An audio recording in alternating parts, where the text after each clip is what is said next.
you guys doing? I can't see a damn thing when that light's in my eyes.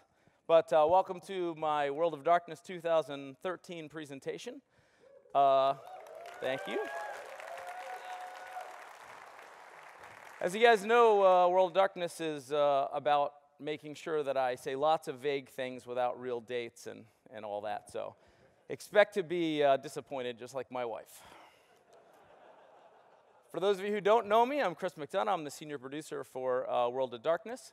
My Twitter handle is @WWChrisM. And people who aren't friends with me on Facebook, that's my Facebook profile picture. It was also a Christmas gift that I got at the company. That picture was actually taken at the company Christmas party, so pretty sexy. So what I'm going to talk to you guys about is I'm going to do a pretty brief presentation, I hope pretty brief, and then I'm going to take some Q&A with Reynir Harðarson, one of the founders of CCP. What I'm going to talk to you about today is 2012 progress, what we did in 2012, what's ahead for 2013. Then I'm going to show you some videos that'll give you sort of an insight into what we've been doing on World of Darkness in terms of the tools we've been building for making the game, and then we'll do our question and answer at the end. So in 2012, World of Darkness team spent a lot of time putting getting technical foundations in place for the World of Darkness project. So we've been working on things like movement and combat and the basics for our sandbox systems. All those systems are well along, and we've been making really great progress on them in 2012. As you know, we frequently talked about the three sort of pillars of our game, which is the sandbox, the coffee shop, and the theme park. Sandbox being the MMO EVE side of things that is about, it's basically about being able to take over the world and players having impact on the world. Coffee shop is about social features and interacting with other people. And then the theme park is sort of PvE content, story and mission type content. We spent our time last year focusing on this. We consider this to be the primary sort of pillar of World of Darkness and everything that CCP does, right? Maximizing human interaction and all of that. So later this year, though, we'll be starting to focus on the rest of that. But as a part of that sandbox, the things that we've worked on are our movement system. And what we've built is sort of a really world-class movement system that's designed to make you feel like a vampire going around the city. You can jump on things, climb. It's not like your traditional MMO. It's very movement-based and made to make you feel like this powerful vampire. We've been working on our combat systems. So we built this combat system that does justice to this quick fighting and vampire style of combat. But we've also built the tools in the back end that you'll see some of in a little bit that let us make quick improvements and iterations on what we learn when we're doing playtesting, and we do tons of internal playtesting. We've been working on our sandbox play, so we have vampires controlling parts of the city and having impact on the World of Darkness. And we know, as seeing everything that's gone on with EVE, we know that people who feel like they can control the game and take part in shaping the world, they're going to stay in the game forever. And what we're building is something that we hope will last forever, just like EVE.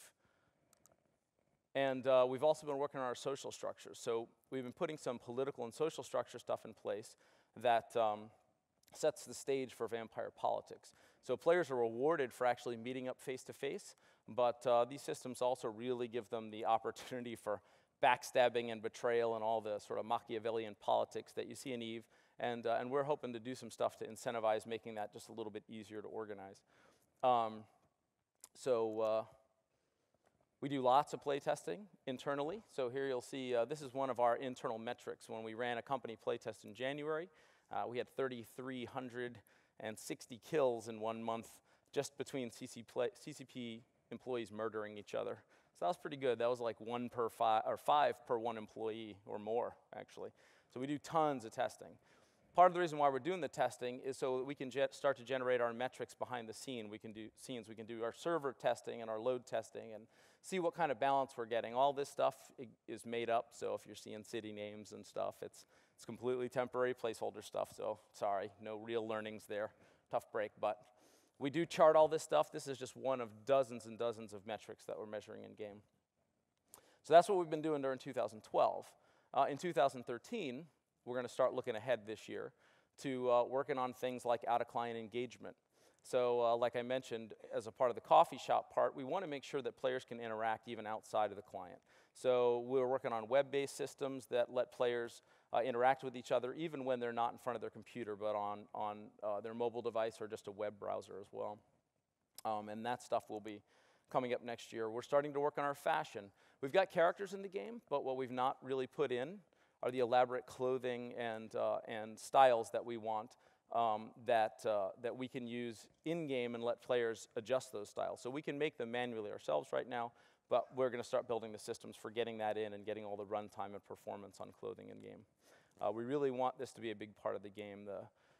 The desire to capture that whole vanity and power and style that vampires have is really a big deal for us. We're also working on environmental gameplay this upcoming year, and we're prepping for more theme park stuff. So this is working on our artificial intelligence for NPCs, our player versus environment gameplay, and being able to interact with NPCs as well. And that's the stuff that we're putting the foundations in place for this year. Like I said, last year we focused mostly on sandbox. This year, much more on that. We're also working on creation systems for building stuff in-game. We know that to have an economy, obviously, you have to be able to gather things, make things, and destroy things. That's sort of what we consider to be that cycle of any given economy. And we definitely want to have that, but we're building systems that make it so that, you know, as an individual vampire, you're not making stuff. You're a vampire. You're a powerful, immortal lord of the night. You don't want to sew a shirt. So we're having other systems where you'll be able to manipulate other characters into doing those things for you. And then in 2013, we're building lots and lots of more tech features. Like I mentioned, artificial intelligence. We're working on improvements to our rendering engine and getting our frame rates up. We're working on the paper dolling tech I mentioned, lighting systems. We're working on discipline development. Disciplines are vampire powers that they use in-game. And I'm going to show you some tools in a minute that are some of the ones we use, and we're continuing to expand on those. We're working on all of our level design tools. There's a ton of world space content to make, and it takes time, and we have a relatively small art team. So we're building lots of tools that we think will help us accelerate that process. We're working on server network improvements. You know, we have to be even more performant than Eve. Our server systems and network systems run faster than Eve because of the nature of the character-based game. And so we're working on improving that and our art tools for environment creation. So what I'm going to do now is show you some of those tools. We spent a lot of time building tools and getting our technology ready.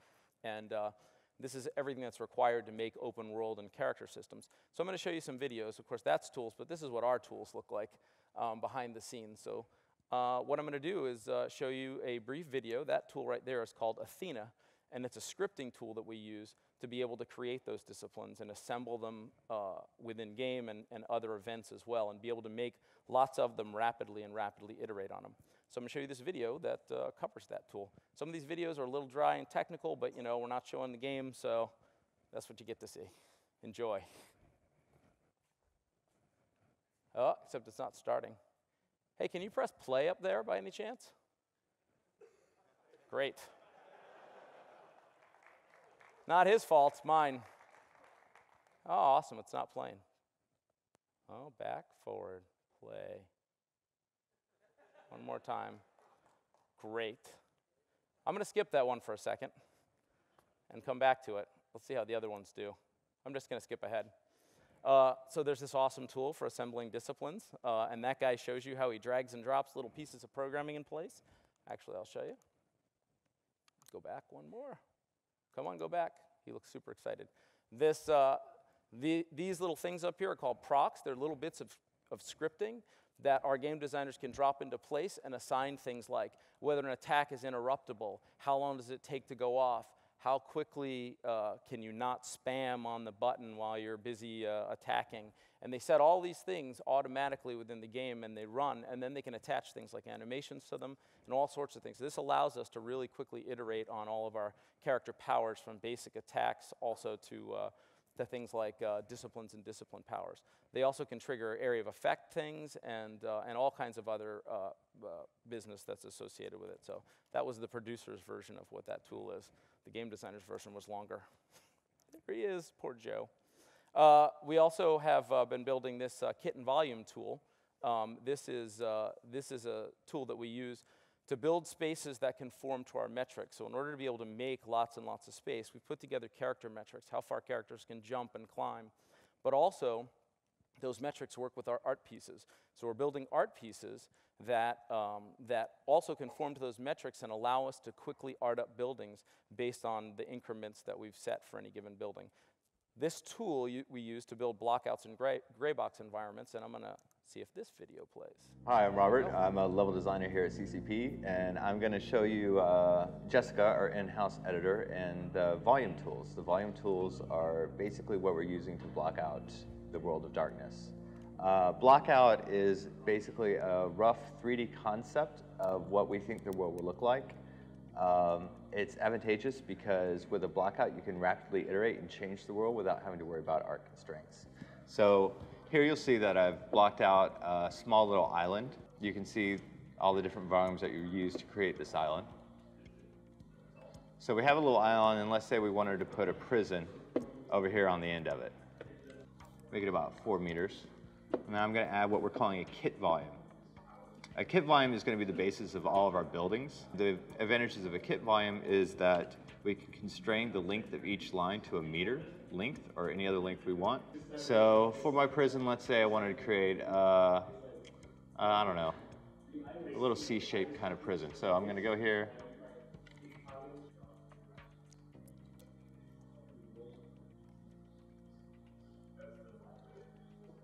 All right, so now we have the quick rough shape of my building that I want to create. So let's go back to our perspective view real quick. See where it is. Okay, I want to move it up a little bit. Put it on top. I'm going to go ahead and bake that so I can see exactly what it is we're sitting on. And baking is the process of actually creating the geometry of the object. Now I want to add some sort of gates in there, so I'm going to bring in another kit volume. I'm going to move its pivot point to one of the verts so I can easily snap it, duplicate it, powers of my gates. Let's have them go up. All right. Let's say we want to add a quick little side building. I'm going to take the same volume, duplicate it again, bring it over here to the side. I want this to be, let's just say, a little one-story outbuilding. Another kind of volume that we're using to block out the world of darkness is what we call a mesh volume. And a mesh volume is similar to a kit volume. It works the same way, except that it's not constrained to any metrics, so we can make any shape we want with it. So I'm going to bring in a mesh volume. And what I'm going to do here is I'm going to actually add a little bit of more terrain below this outbuilding so it's not hanging over the edge. Along with like snap to vert and snap to grid, we also can do a snap to face. So I can hold down a modifier key and move this point and be assured that this point will slide along this cliff face and never go through it. What's nice is I can easily quickly describe all these points, make a nice little rocky outcropping. All right, so let's bake that, see what it looks like. There you go. And using these simple volume tools, we're going to be able to lay out the entire world of darkness. All right. So, so that tool is used by us to build everything in metric, and it saves us a ton of time because we can block things up and make really quick changes without having to art them up. But when the time comes that we do want to art them up, we have another tool that's called Genesis that works with those same metrics and allows us to put art on the buildings. And so this is another video showing some of that and how that works.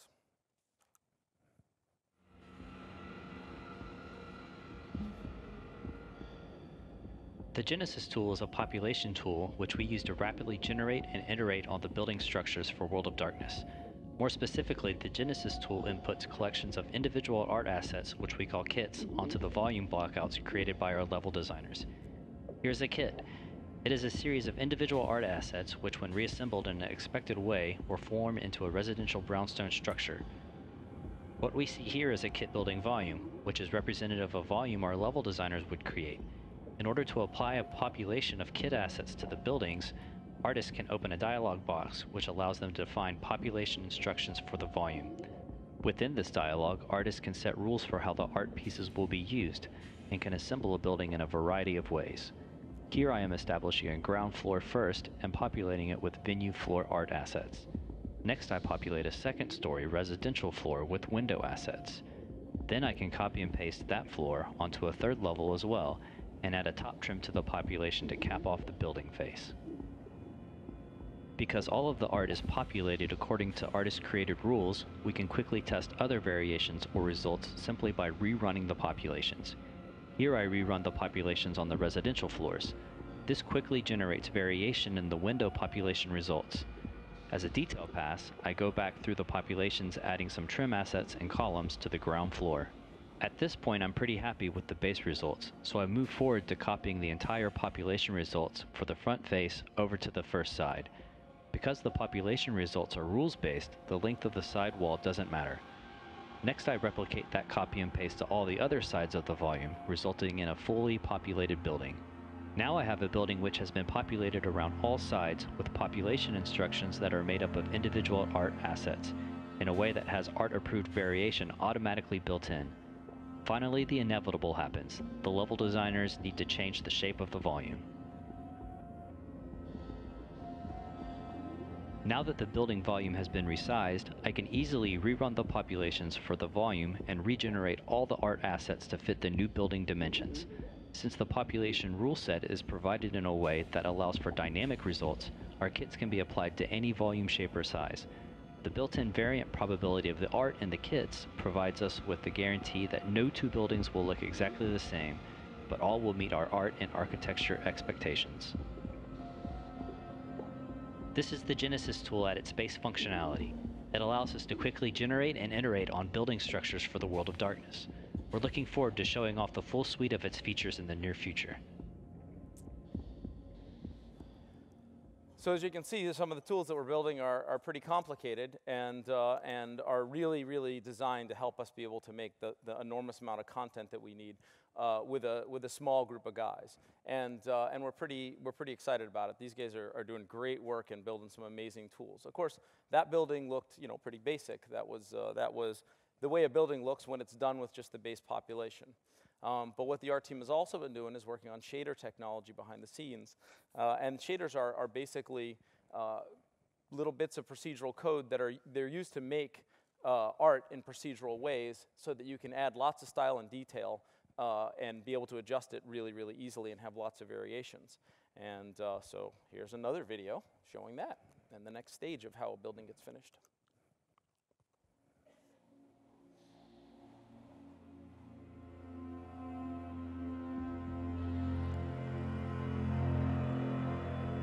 In the World of Darkness, we will be striving towards dynamically generating local cube maps, so that reflective materials such as puddles will reflect the area they are present in.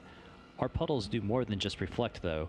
When we place them, they change the lighting properties of the surface underneath them, so that the area around the puddle becomes slightly darker and slightly more shiny, giving it the appearance of being wet. This happens because every surface style in our game has a wet variant, which our decals can toggle on or off per pixel. We plan to use this functionality to dynamically make the world look wet or dry in different weather conditions.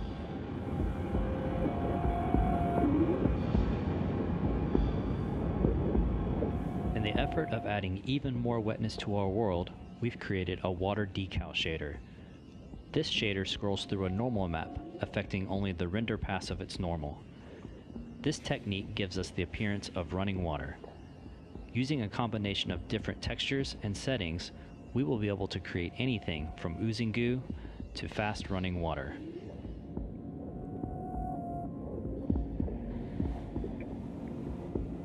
Utilizing a normal map to create a distortion of the background image, we can create a wide array of glass type surfaces.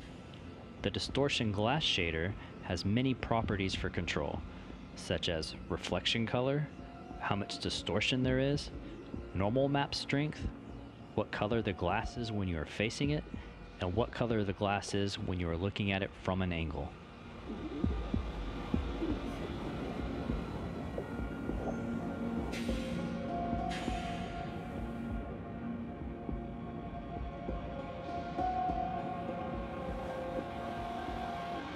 Animated props are essential to make our world feel alive.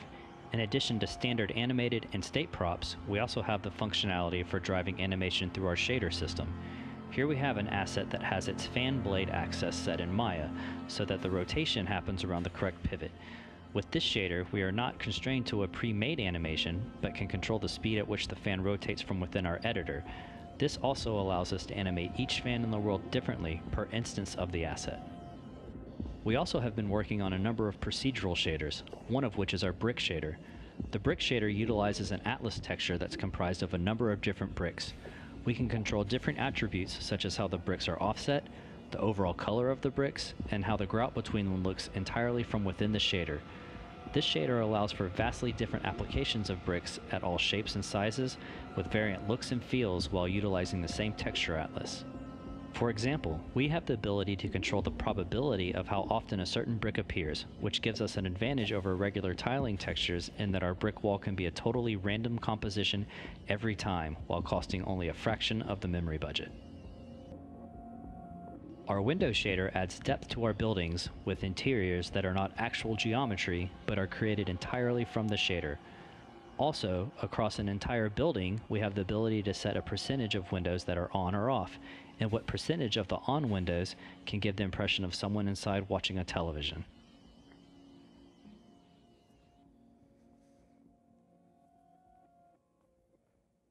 So again, building some really cool stuff that's going to make for a really good looking environment.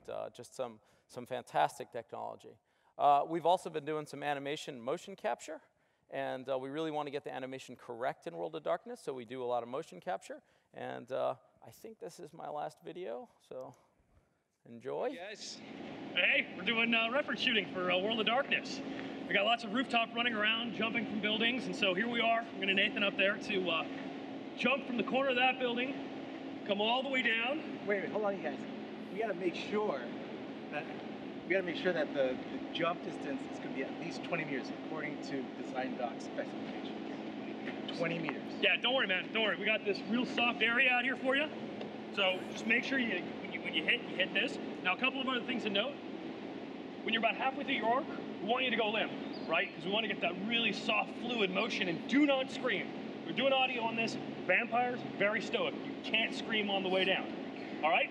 You hot? You got this? Let's do this. I am really excited. You have no idea. Yeah. You seem pumped. All right, you ready? Time's burning.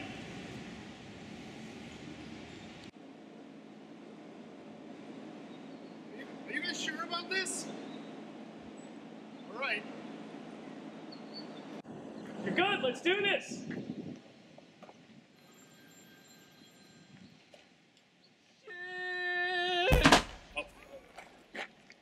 Oh. Great job. We gotta do this. We gotta do this again, though. That wasn't far enough. No. Too flat. Hey, you were screaming, man. This guy sucks. It's never gonna work. All right! Good job! All right, man, good job! Yeah, that'll do. So obviously we take our motion capture really seriously too. We do actually do motion capture, but but you can see we've been spending a lot of time on tools and technology and getting stuff ready, and we've also been spending a lot of time on gameplay and all the systems to make gameplay. I hate that there's not too much to show you guys, but as you know, Dust 514 is really the big push and continues to be, and we are laying low and getting our shit together so that we can be ready to make something awesome. So I did say awesome, right? Shit. So what I thought I would show you guys is some of the concept art paintovers of some of the blocked out environments that we have in game right now.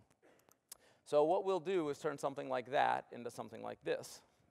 Or we'll take something like this, that's a blocked out space like the metric you saw, and we'll turn it into something like this. Take something like this, which is a blocked out playable space, and you can see the kind of real estate that we're talking about and why we need these tools, and we'll turn it into something like this. And we'll take something like this, one of our streets, and we'll turn it into something like this. So you get an example of the direction that we're headed and what we're trying to do with World of Darkness and the high really goals that we've set for ourselves. So we're pretty excited about it. And what I was wondering is if you guys want to see what it looks like in game. Yeah? Okay, I knew that was kind of a trick question. So what I need to do is two things. One, I want to make sure my audio guy cranks it up so that it's super booming and scary. But what I want to do is explain what it is, but ask you guys a favor first. So part of the reason why we're not streaming this is because we are not ready to release this game, and it's not going to come out next year. I can promise you that. So we're CCP. When it's done, and we are taking our time to make something that we know that you guys will value and want. What we don't want to do is spend years following up on press that's asking us when it's going to come out and wasting cycles on something that when we're ready to talk about, we'll talk about. And if this video goes out, people are going to start wanting to talk about it. And so, but we did want to do something really special for this 10th anniversary of Fanfest. So what is this? By the way, you see that's me. Somebody made that for me on the internet. So you know, it's done when it's done. This is for the 10th anniversary. And I also want to explain a little bit about what it is that you're about to see. So this is running in our engine. So this isn't made up. This is running in game. It's still work in progress. Some of the effects that you're seeing on here are post effects. They're applied after because this is a visual target. Our art team made this not for Fanfest. They made this for themselves so that they can set goals for themselves in the technology that they're building. It's also not a cinematic trailer. It's not like meant to be there's a story or there's action. What we were trying to do and what the art team was trying to do was follow a character through a normal sequence of gameplay and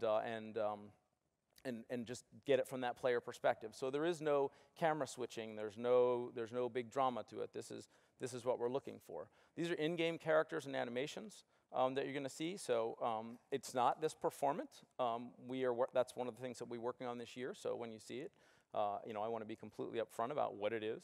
And I want to call out my FanFest Bros card and say, for real, we have some people out in the audience that are going to be looking for cell phones and cameras. So no pictures or video, please, for real. I know a lot of people do that, but they really want it to leak, but we don't. So if you have cameras or cell phones out, I'd ask that you put them down and turn them off and look for the CCP guys that are going to be looking around. And honestly, you'll wreck it for somebody else because they're going to step over and ask you to put your camera down, and then the people around you won't be able to see. So I'm looking around for any glowy phones I see. Just reflections. Shiny shit, all right. Okay, so you guys ready? You ready to do this? All right. House lights, you can bring them down and crank up the sound.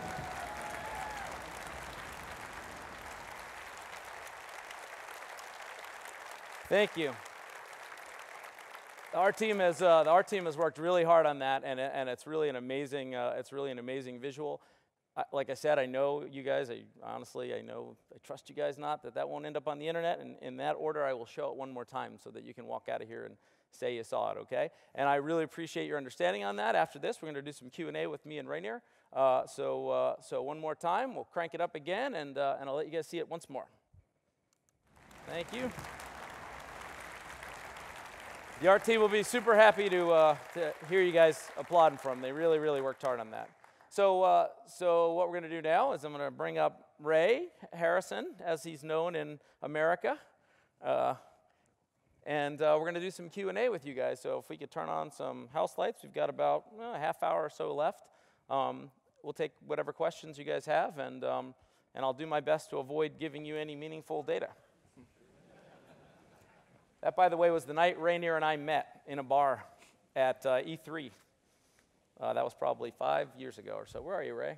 You just saw him coming up here. Oh, he's getting his microphone on. All right. Everybody having a good FanFest? Yeah. All right. You gonna come watch me play in Roxor tomorrow night singing? Woo! All right. So there's a microphone down here. Oh, there's a line. All right. Well, we'll do that then. I was surprised by the authority with which these guys got up there. First question. First, no. I'm jealous of the design tools you guys are using right now. I would kill to sink my teeth into those. But, God, that was a vampire joke and I didn't even mean it. Now, you saw at the start of that video footage you played there, she was mucking around with a cell phone. Sorry, can you say that a little bit louder? She was mucking around with a cell phone at the start of that footage you had there, and I was wondering, you were talking about the coffee shop and the social interaction. Would that be playing any serious role in how players interacted in any way? I mean, absolutely it will. The cell phone side of it in this particular case is art aspirational. It's not indicating any particular gameplay of cell phones in-game. But for sure, in the real world, everybody's using their cell phone. Without giving any big secrets away, I mean, we're developing something that we want people to be able to access out of the game. And if you have a web browser on your phone or on your computer, there'll be elements of the game that you can access. Yeah, maybe to add a little bit to that, the social network actually provides real power inside the World of Darkness. Good. Thank you. Yeah. Staying on? Testing. Yeah. I have a simple question and a difficult question. The simple question is, will World of Darkness be made in such a way that it could appeal to a more adult, more mature audience with both its themes and its design and its art? I assume that's the simple one? Yes. Yeah. You know, she cuts a guy's throat right there, so I'm kind of... Well, there's violence in kids' shows, but I think a lot of people draw the line at frontal nudity, and that's, yeah, that's something like most game people don't want to touch with a 10-foot pole. I see where you're headed. Yeah. Nice. Well, there are different rules in different countries. So Germany has no problem with frontal nudity. America has a massive problem with frontal nudity. Yeah. I don't. I'm from America. But Germany has major problems with red blood. So you can have frontal nudity and green blood in Germany, and red blood and no nudity in America. No, that being said, yeah. We're debating those issues internally right now. We feel like we're going to make a mature product, and it is our goal to have that. But we also want to do it, if we do it, we want to do it in a way that's meaningful within the game. And right now, a lot of the gameplay that we have doesn't lend itself to that. There's certainly characters dressing themselves and the whole paper dolling side of it that will be a big part of it. And that's where, we have to have rules in place anytime you allow for something like that, for example, for it not to be ridiculously gratuitous. You don't want naked people walking around the street. It wrecks the immersion of the game. And that means now you've got to have rules in place for what people can wear in what locations. And how in-depth we want to get with that and how we want to enforce it. I mean, what do you do if someone's walking around in no shirt on and, do the cops come? Yeah, and as an example, in the first internal playtest, you could loot the clothing of other people. Yeah. And it meant everyone was naked all the time. And, it was fun and beautiful, but not what we're trying to make. So the complex question is to do with DirectX pipelines and how you're going to deal with graphics constantly changing. They're constantly releasing new video cards. They're constantly coming out with new things like, if I were to go back in time and say, yeah, there's this thing, tessellation, it's going to be amazing, people would say, yeah, you're crazy. So how is World of Darkness, is it going to be designed so that it's easily scalable with new and developing technologies like the Oculus Rift or things of that nature? Can we say it? I don't think, no. So we're not Oculus Rift. That's not what he's talking about. He's talking about DirectX. Just so nobody gets all what? So maybe we'll do Oculus Rift. I don't know, but we're not doing it right now. But we're not really talking about min specs for machines right now. We're definitely future proofing and looking towards using a lot of the newer technologies. So what we decide our min spec it to be is going to be partially based on when the game comes out. So. Okay. Thank you. Hi. How close to the rules of the World of Darkness will you be sticking into the game? For instance, the Masquerade. So we try to be very true to the IP, as much as we can. But that also being said, it is a little bit of a different beast. And World of Darkness has many incarnations of the tabletop role playing, and then you have the live action role playing, and they use different rule sets, although similar. And we're kind of in that, it's very also. We try to be true to the IP, but sometimes we need to bend the rules a little bit. Yeah. But that's okay, because he's one of the original guys from White Wolf. I'm the guy fighting. Hey, we're not doing that. Stop it. So will people be able to run around the streets and just kill anyone and everyone for... There's absolutely Masquerade in the game. Masquerade and Elysium and these things, strong things from the IP are in. And one of the screenshots I showed earlier, you saw a giant building that was marked as Elysium. Yeah. That's not, they won't be labeled that way in game. Yeah. That's just for us. So. Thank you. Cheers. Yep, thank you. So I want to ask you about the city landscape and all that. Do you guys planning on having the difference difference on west side and east side of the city, so that you don't actually end up just staying in your holes because you're happy in there, but there's different parts of the city are actually different. Yes. You know. Yeah. Absolutely. Yeah, absolutely. And another thing on city landscape, we're using the city as very much as a landscape, because when you look at vampire movies, they're jumping around the rooftops and then they're looking around and scouting. This is actually emergent gameplay from our combat testing because of the vertical nature of cities, where you can see your enemies across the street and stuff like this. It's a very interesting tactical thing. So we're thinking about cities as landscapes, and one of the things, of course, is different things to do and different resources, but also different tactical environments, like skyscrapers versus 3-story low rises and stuff like that, warehouse district and that. So yeah. Yeah, lots of different variations in the city for sure. How much money would CCP have to give you to complete the project? Me personally? No, not you, of course. Oh, but, it's a great question. How much? I do it for free. I love this. If you had all the money that you need, when would you be able to release? So it's not really a question of money. That's the interesting thing. And the team size we have currently is fairly large. It's what are we, 80 people now? 70. 70. 70. Okay, 70. I thought we were 80. All right, we're 70 people, and we're still, in the pre-production phase. We haven't entered what we call full production. When we enter full production, that's when we start massively, building the cities. That's why we're in the tool phase. And currently, the team size is quite adequate. We of course need a few people, here and there, but CCP doesn't have we do not believe in the philosophy of building games with teams of 600.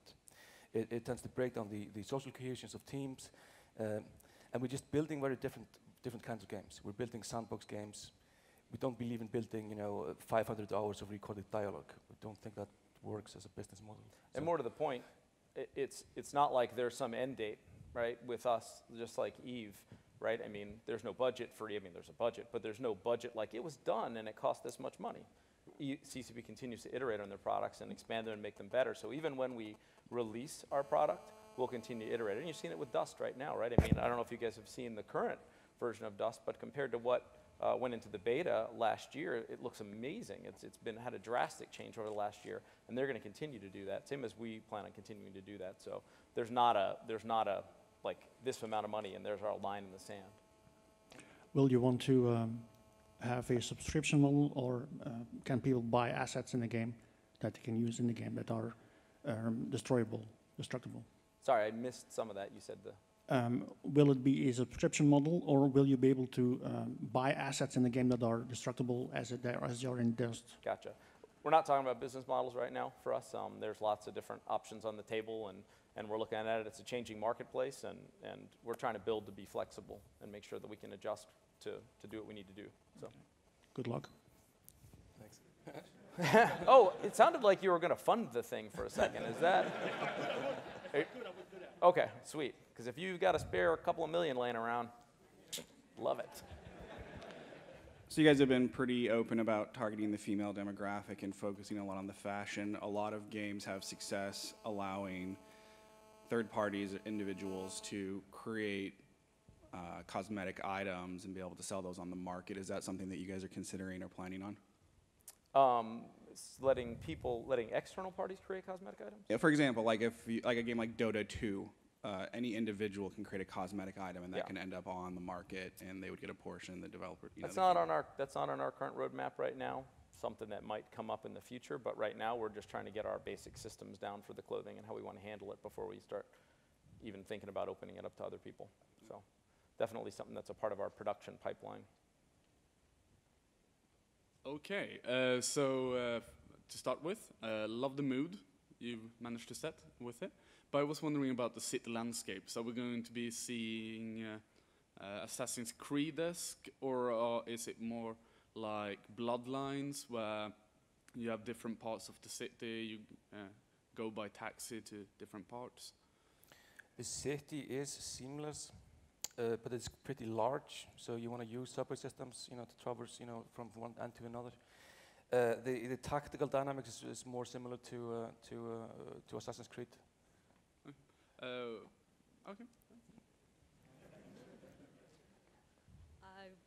kind of got two questions. The first one you may not be able to ask.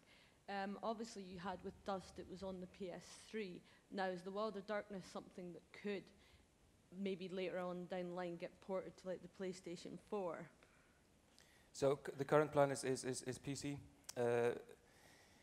We'll just have to see.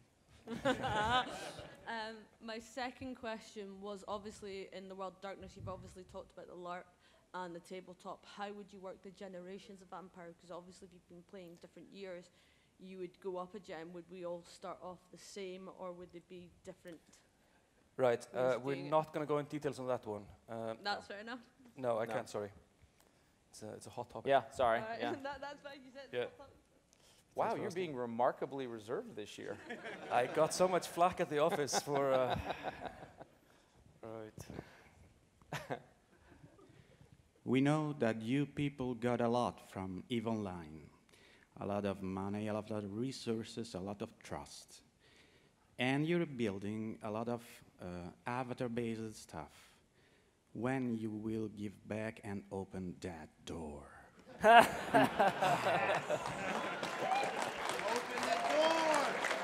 Open that fucking door. Dave. Yeah, Dave. you're going to be surprised. I'm wondering, when will we open the pod bay doors, Dave? That was what I was getting out of that. When will we start giving back to the EVE community? Yeah. You mean technology or Well, money? Actually, I suppose you're building tools Yeah. that will help your colleagues Yeah. in Iceland There- to... There is a lot of technology sharing between the studios. We're using a lot of technology that was built for EVE, and there's been a lot of technology that's been developed in the Atlanta studio that's been covered back into EVE. Yeah, when you open the door, it's probably going to be full of vampires in space. But for sure, like we share technology, DirectX 11.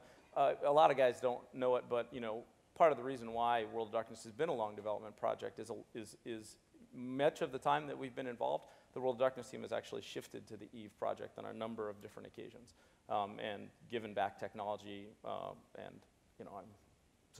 For sure, we've done lots of exchanges.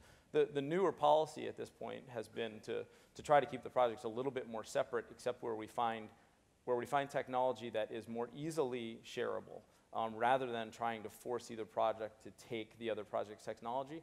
Projects are allowed to look into the other project and say, oh, I would like that. For example, we just took, EVE did a DirectX 11 integration thing that we took and said, hey, that's great, we need that. And so that was an example of that kind of thing. So for sure, and server network code and stuff like that, been a ton of stuff. Thanks. Yep. Hey guys, your tools look really amazing, especially what you can do with the shaders to change the look of buildings. Have you considered, or are you going to do, something along the lines of, say, if a part of the city gets taken over by, say, the Sabbat, then it progressively becomes sort of more grimier and run down just by, twisting a few knobs over time on what the brick textures and things like that will look like, and Camarilla-controlled areas might be a little bit more civilized and cleaner. Is that something you guys could do? We're absolutely thinking about stuff like that, and the procedural nature of the shaders allow us to do all kinds of. It's very flexible. So the cities could evolve. Yeah. Well, that will make it into the final game. I don't know. Yeah. It's one of these things that we always have to prioritize. What you want to do and what you want to compromise. And sadly, a feature like this is a typical feature that is compromised. But we always have to. A big thing is to make the city feel alive and beautiful, and you cannot compromise on beauty, Chris. I'm sorry. I think you're beautiful, and I never compromise. I love you. All right, thank you guys. Love what you're doing. That's a really good question, and it's something that we are considering, like you said. Cool. But yeah. So I'll come back to the question about cities, and the examples you gave here were two big cities, Amsterdam and New York, as placeholders or whatever not. And you're talking about very large cities as areas where you transport in between. But I'm wondering, having seen a concept art 2 years back actually showing my own city, which is not very big, I'm wondering how are you looking at small cities as suburban areas interconnected with larger ones? A lot of times we're looking at art like that for inspiration rather than to be creating a specific city. So That's really the biggest thing that you'll see there. We're focused on much more large environments than we are small cities. They're segmented into smaller bits. I'm just comparing to EVE with the large systems contra small systems they're interconnected. If there's any that sort of thought where you actually can move in between cities. Oh, you absolutely can. It's a single shard game. You can. Yeah. Yeah, you can go anywhere. You can take the train from New York to Stockholm. Yeah. One of the things that you'll see there, for example, part of the reason why those are up there is one of the things that we're working on is locating servers in specific cities to reduce latency for people. So we would actually have a worldwide network of servers rather than a single cluster. So that's why you're seeing those tests there. Yeah. Anybody else? Oh, hi. I have a friend who has a question, so I'm going to ask it for him. The game, obviously, a friend. Is this another frontal nudity thing? Because that guy No, it's not a frontal nudity. Not yet. All right. I haven't drank yet, so I'm good. But what was it? The game's called World of Darkness, the world's World of Darkness. So far, we've seen vampires. Are you planning to do anything involving, I remember playing, there was werewolves, changelings, mages. I was curious if we'll be able to play as, or we'll see a lot of it. The initial game is focused on vampires. We felt like that breadth of product was too big for us to do justice to each different group. So what we wanted to do was put our focus on getting one thing right and then expanding to the others. And we've had lots of different kinds of discussions about how we'll handle those other things. We absolutely are going to, but we would consider those to be future expansions for the product. Okay. Okay, we have time for one more question. Okay, Just one more question. Never mind. Okay. Sorry. Oh, two more questions. That guy's already up there. Yeah. So, in EVE, you have this notion of faster than light travel. Everyone is able to move between systems within a blink of an eye. Can you move between, I would hope that you're not, but can you move between systems, or between cities to reinforce your faction or your group or whatever in a similar amount of time? Or are you going to have people restricted to a particular area to minimize the scope of what people are able to logistically defend in a reasonable amount of time? Mm-hmm. So there are some limitations in city travel, but it is essentially a single shot game. So yes, you can move into to help your friends in a different city, or you can totally relocate there. It is part of the GCP philosophy that the size of the social network is really enhances the quality of the experience in the game. Mm-hmm. And so it's we're building World of Darkness as a single shard, even if it's multiple cities, you can travel between them. And we're going to have broods that span multiple cities, and it's going to be So yes. Yeah, we're definitely more focused on letting people interact than we are on trying to create. But the limitation is more like the train from Stockholm to New York maybe only leaves at noon. You are terrible with your geography. I'm going to take a train from Stockholm to New York. Yes. The underground Channel Ocean Channel. Anyway, thank you very much. Thanks. Last question. Hi. I was wondering about DirectX versus OpenGL. One of the CCP guys told me that they have a version of EVE that can actually run on OpenGL, which could. Which guy told you that? Where is he? Which could allow for other operating systems than Windows. So currently, we're only developing World of Darkness for DirectX 11.